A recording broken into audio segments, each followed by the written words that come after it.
Next up, we have the 15-3 crossbred barrow. He would be a all-out war king me rock star.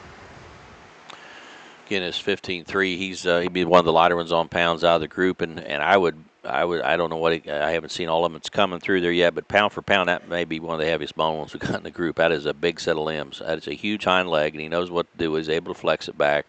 He squares up very good from end to end. He's got a stout, a big, bold kind of a skull, and then he's boxy and he's length of body, which fits the barrel ring just absolutely perfect. It makes everything easier to maintain and manage and balance as you grow that one. And again, that one just needs to grow. That one's got an awesome skull, elevation, good angles, right length of body, levelness of hip, squares up extremely good. Now he's greener in his muscle pattern, but that pedigree reads stout and that pedigree reads muscle. And if you put that on that kind of set of bones and that kind of set of joints and with the right kind of angles and maintain that one at the right pace with the right protein, that's a very, very fun, creative feed over a long period of time.